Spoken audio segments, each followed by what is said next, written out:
Today, you're going to get a chance to show me what you've learned in our Google Slides class. So, welcome to Slides Practice. On slide 2, these are all of the things that we've practiced so far. Most of them we've practiced.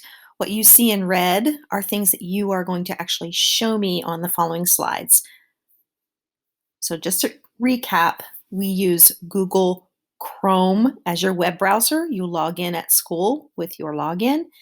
And it's always good practice to open up your Google Drive. Google Drive is your virtual filing cabinet that holds all of your files, your PDFs, your audio files, your MP3s. This is a very important place or tab for you to have open on your Chromebook at all times.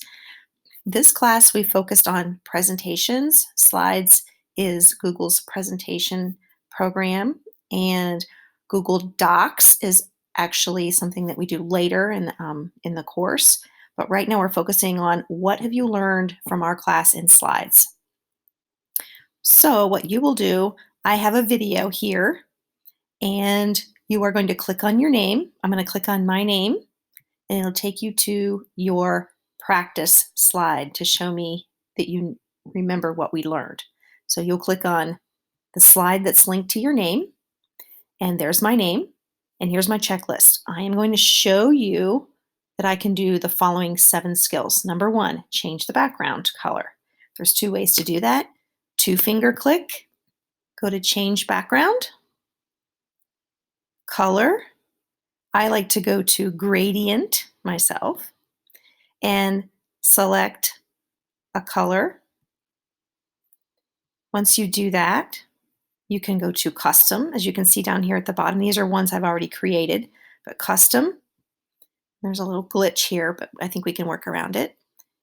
Each plus adds a gradient stop. So when I click plus, you'll see one of the little bubbles pop up down here. So watch, add gradient stop, and there it is. It's highlighted in blue. If I want to delete it, it's highlighted. I could delete it here.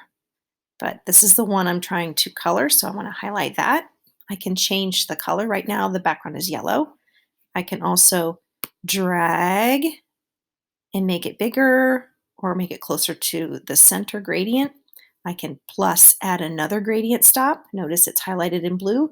I can glide this up and down also. It'll even hop over. So I'm going to leave that there, and I'm going to change this color. Let's make this green. Pretty. I can slide it back and forth. And when I have it, let's add one more. This one's blue. I can delete it if I want to. I want to change the color. Let's go with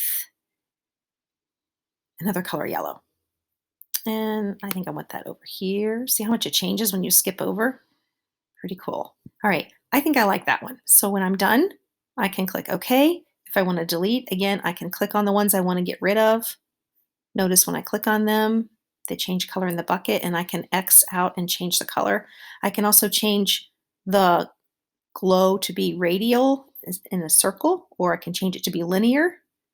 I definitely like the radial part. You can even change the glow to go top left, top right, bottom, or bottom right.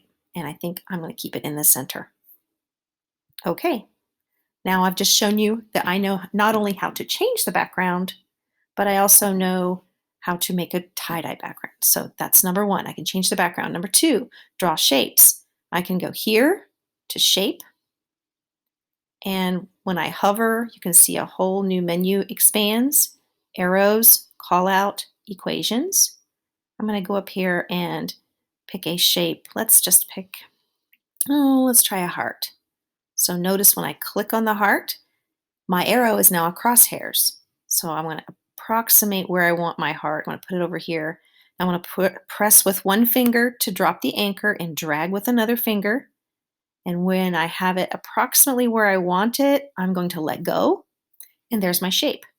I can change my shape by dragging the blue boxes back and forth. When I have it where I want it, it's still highlighted, so I'm in editing mode on this shape. I can go up and fill color, change the color any way I want. And I can even change the border color. That's one thing I really like about Google is when I just hover, it tells me what it is so I can decide if I really want to click on it or not.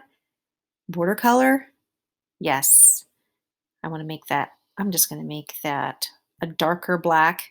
See, that's really thin, so I can change the border weight. I like that a little bit better. Let's see what it looks like. No, that's all right. I'll leave that.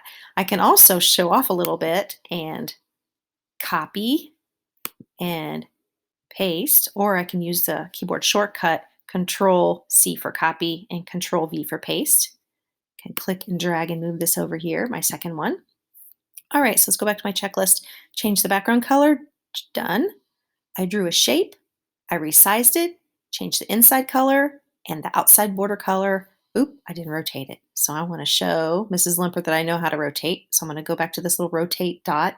Notice my arrow changes to a crosshair and I can tilt it sideways, move it up a little bit. Good. Number 3, add a text box. Change the font style, color, and highlight. Text box. Here's text box, or I can always go to insert and find the text box, but I like using the images here. Text box, again, I'm going to click, notice the arrow turns to a crosshair, so I can press with one finger, drag. I want to design or to create my text box in the shape or the approximate space that I want my text. I can always move it later, but it's always a good idea to plan where you want your text and draw your text box accordingly. So I'm going to just type, here is my example of a text box. Mrs. Limpert. All right. Now, what's the other thing I need to do? I added a text box, change the font style. Oops, I need to do that. So in order to change anything, I have to click and drag, highlight it first so the computer knows what I want to change. I'm going to change to Chelsea Market Sniglet. Let's go to Chelsea Market. I change the font style. I can make it bold. I can unbold it. I can make it italicized, like leaning to the right. Nope. Underline. Or I can change the color. Let's change the color bright red so you can see it. And let's change the size. Let's go up to 24. Now, if I don't like that, I can always drag my box and make enough room for it to look a little better. Yeah. Crosshairs means I can pick it up just like the claw in Toy Story. There's that. All right, let's check our list here. I added a text box. I changed the font style, color. Oh, I didn't highlight it. Well, I guess I did have to highlight it in order to change the color. But what I mean by that is go up to this highlighting tool and I can change the highlight around the text. Number 4, add colorful word art. I'm going to go to Insert, Word Art. Now, word art is a different animal. It creates an opportunity to be a little more creative with the inside color and the outside border of your letters. The other thing about word art, it treats the text like an image. So you can drag it around and it fills in the box. Let me show you what I mean by that. This is word art. Oops, let me arrow back. I'm going to change the W to capital. Now, use Enter to save. I'm going to click Enter on my keyboard. The other thing that a lot of kids don't know, if they want 2 lines, you have to, I'm going to drop my cursor here, and I'm going to use Shift Enter to make 2 lines. So I'm going to click Shift Enter, see how it doubles it up, and I'm going to click Enter again, and see it doubled it up like that. So word art, I clicked, my arrow turns to a crosshair so I can pick it up and move it. I love word art because I can drag it and I can change the inside color with the paint can. It says fill color. Let's go with, oh, purple won't show up. Let's just do brown, boring brown. And then the outside color, let's do yellow. And I can make that border weight thicker also. So see how it makes the change? Let's go into insert an image quickly. Insert image. I can insert an image down here in the Explore tab. I like using the Explore tab because it does give attribution on where I got it. So panda, maybe I want the web address. I'm on an image. Let's just pick this one and watch what happens. I click this one and then I click insert. And what happens is it puts it in here, but what's really cool is it gives it the attribution. When I click on it, it will say, or if somebody opens it up and looks at it, it will say where I got it. There it is. It is a Wikipedia or Commons Wikimedia is my resource. So there's an image. And let's go back here. I'm going to X out of this screen so I have more room. So I inserted an image using the Explore tab. I can also insert an image from here, insert image, and search web, which functions similarly, except for it does not give you attribution.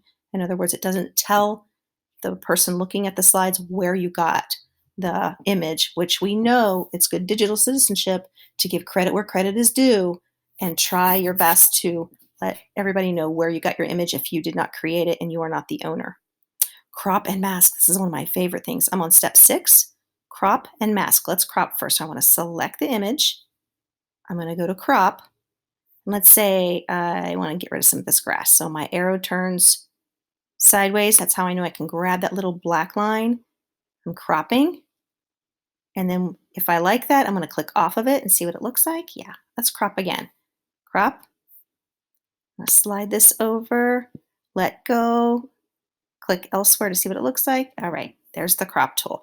Now this is my favorite thing to do. It's like digital scrapbooking. It's selected.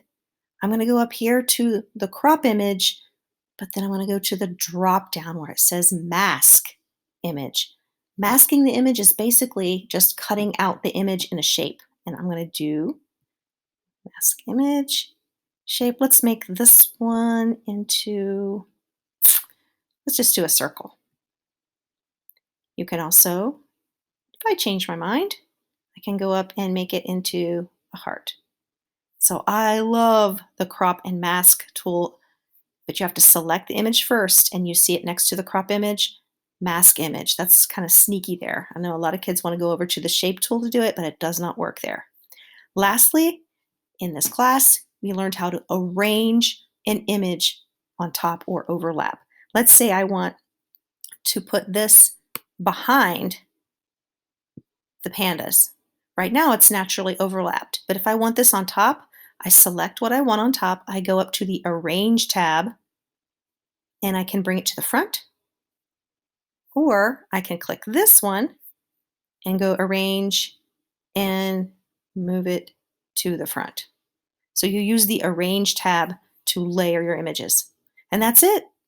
You guys did a great job in this class. You were able to change the background color, work with shapes, add text box, colorful word art, insert images, crop and mask images, and arrange them in or overlap them. Great job.